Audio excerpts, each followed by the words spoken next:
next question. When should you found your OG or your GmbH? Very soon, and much sooner than most people expect. The moment you found your co-founders and you developed your idea and you know that you want to make business, that's when I would start creating the GmbH and OG. You should definitely do it before you create any intellectual property. Intellectual property is such software, a logo, design, prototypes that you develop. So this is one of the most common mistakes, I would say, and one of those pitfalls that I want to warn you about, that people start creating IP and they do business and then eventually decide on founding a GmbH or OG. Why does that matter? Because the moment you do that business, the moment you create IP, you automatically founded a partnership. Remember the partnership? The partnership is the one where you're all liable and where everybody, like, it depends on who's in it.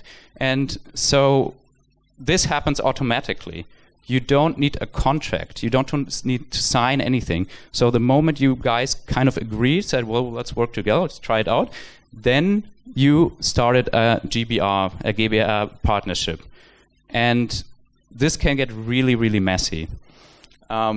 These are some of the risks that you have here. It's really expensive to transfer the IP that you built to the GmbH because people realize they don't want to stay in a GmbH forever because you're 100% liable, and for all the other reasons. You don't have a contract. You don't have agreed on anything, so it's all the law that applies. So kind of German law decided, well, there must be something, so there is certain paragraphs that apply to you, even though you didn't agree on anything at all. Just, well, let's work together. So it can get really expensive, and that's when the lawyers get into play, and that's when the accountants get into play. They hate the work too, it's messy, but they like writing the bills. So taxes. So when you transfer your IP or anything that you created with your partnership to the GmbH, it needs to be at a price. You need to evaluate that, and that's where the tax accountants come into play. And if that is not correct, then after years, or maybe in that year, the tax authorities can come back to you and charge you with taxes. Say, well, this was kind of a gift, it was too cheap what you evaluated.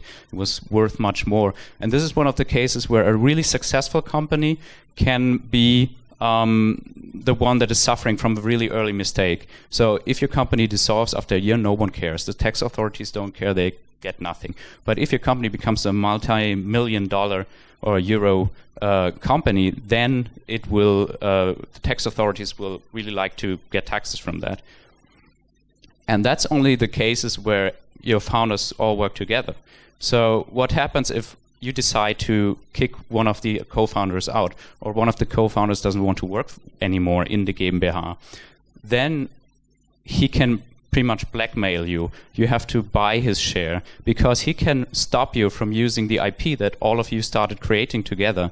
And he can charge either a license fee from you, or he can just block you from doing so. So your company depends on that.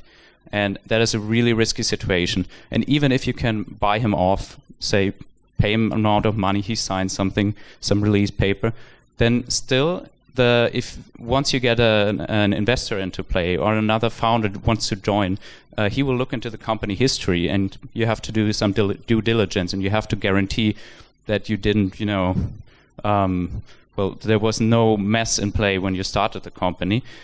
So they will decrease the valuation of your company. They will see that risk, and they don't want to bury it. That's who you want. You are the ones who have to bury that risk. All right.